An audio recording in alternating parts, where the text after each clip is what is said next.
week, we got some good news about Nintendo's next system. The catfight between Microsoft and Sony continues, and more. So let's just go ahead, together, as a people, and check it out!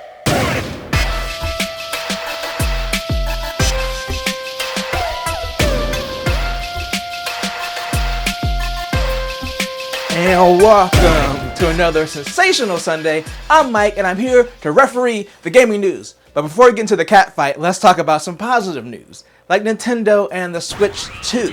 So Nintendo had a shareholder meeting last week, and the topic of transitioning to their next system came up.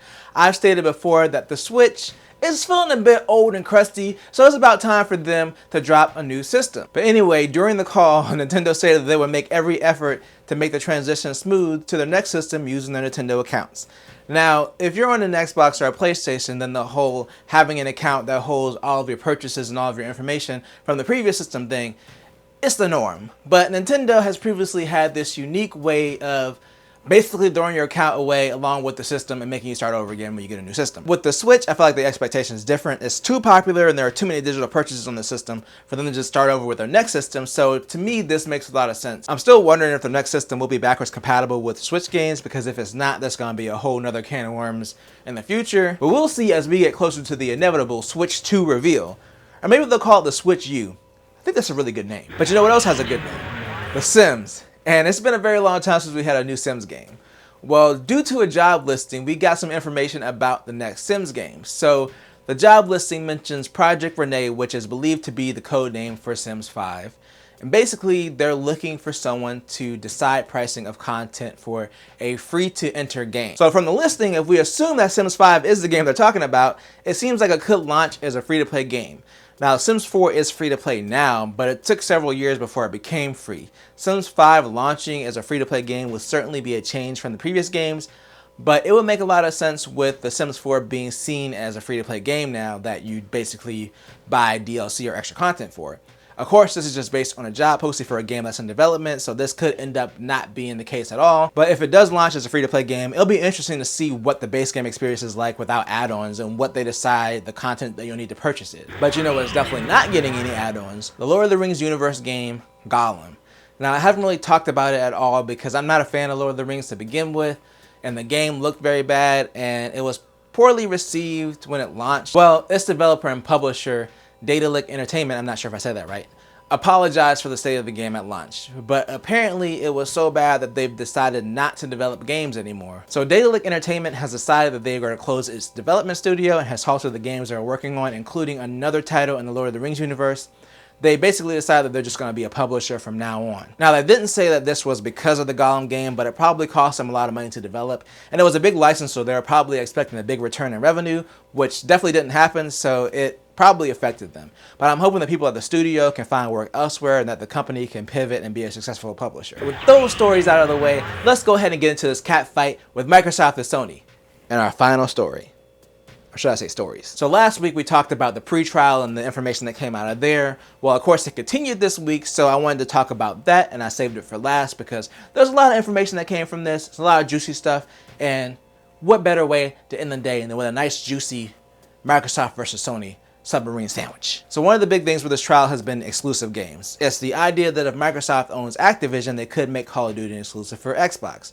Well, one of the things you might be curious about is how it would affect PlayStation overall. Well, thanks to some poorly done redactions or some documents, it showed how many users spent time during 2021 playing Call of Duty on PlayStation. So they didn't talk about how many users in total, but the users that play Call of Duty the most on PlayStation. So according to the data, 1 million users play Call of Duty 100% of the time, as in this is the only game that they play on PlayStation.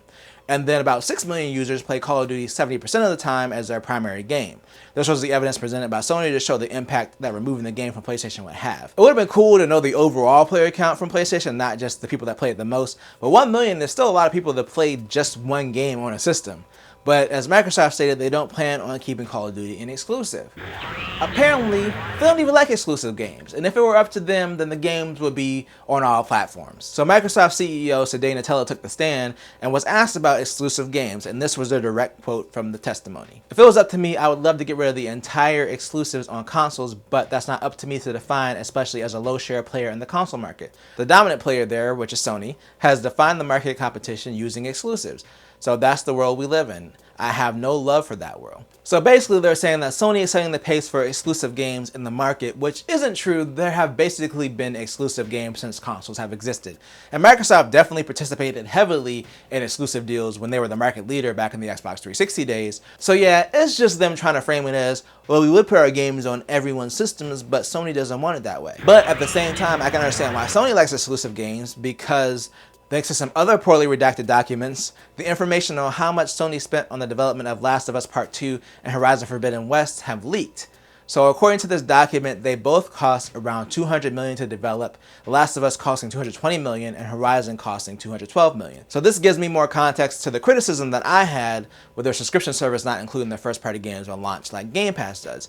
I still feel that they should have just created a tier that was priced high enough to justify them putting the games on their service, but again, that's just my opinion. But it makes a lot of sense that Sony spends this much on these games. The graphics are generally great, they have detailed stories with great voice acting, so yeah, it makes sense that they spend a lot on these games to get a big return on revenue. But obviously, if they're spending that much money to develop an exclusive, they're not going to want that on another platform. They're going to want to use that to sell systems. It's the same reason that Microsoft bought ZeniMax and decided to make their games exclusive, which was apparently decided in a meeting back in 2021.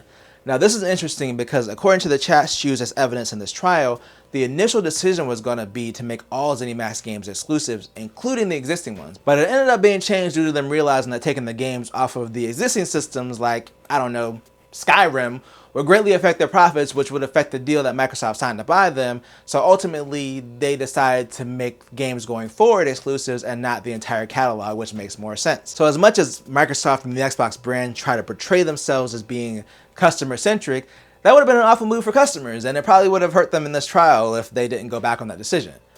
But ZeniMax and Activision Blizzard weren't the only companies that Microsoft was after. So apparently in 2019, they were considering buying Square Enix. Now, not having a Final Fantasy on PlayStation at all would have been really weird. Even I'll admit that. But aside from Square, in 2020 they were also considering buying Sega and Bungie again. Now, Bungie was recently acquired by Sony, so they were probably in talks with several people during that time regarding being purchased. But Sega, it isn't as clear. Their president was asked about this recently, and they basically said that they're not considering selling, but that they have a very good relationship with Microsoft. So yeah, Microsoft has basically been trying to throw that purse around for a while and buy it whatever they can. And it makes sense given this email from 2019. So Xbox Studio President Matt Booty, who was corporate vice president at the time, sent an email to the CFO to try to get them to spend more money to basically force Sony out of the console business. Now, of course, this looks bad with them trying to, I don't know, spend a bunch of money to buy Activision right now. But basically, Microsoft's response to this was they decided not to go with that strategy and focused on Game Pass instead. So Microsoft's response to the whole email that they had internally about buying Sony out of business basically was kind of like getting out of that bad relationship, and that person comes back a few years later and they're like, oh, that's the old me. I don't do that kind of stuff no more. But in reality, you know, it's still the same person. So yeah, there was a lot from the trial this week. And I think last week, Microsoft definitely had some things that made Sony look bad. Mainly the email with them stating that they didn't think Microsoft would make Call of Duty an exclusive anyway. But this time I feel like Microsoft came out looking bad. They were the ones who lobbied for crossplay when Sony didn't want to do it last generation. And have been pushing Game Pass and Play Anywhere and saying that they want to be the best for the consumer. Well, it turns out it's the same old Microsoft after all. I'm personally not surprised. While I like Game Pass and I have a Series X, I'm just not one of those people who has to like the company in order to enjoy the product. I like Game Pass and Xbox because they're good products, and that's completely separate from my feelings about Microsoft as a company. But anyway, I'm going to go ahead and conclude the Microsoft Activision Hour and the video for this week overall, but let me know your honest opinions on the Microsoft Activision deal down below. And if you enjoyed this video, then make sure, tell a friend, tell a coworker, like, share, and subscribe, and hit that bell notification to be notified when I drop a video or a live stream. I always do at least 2 things at the same time.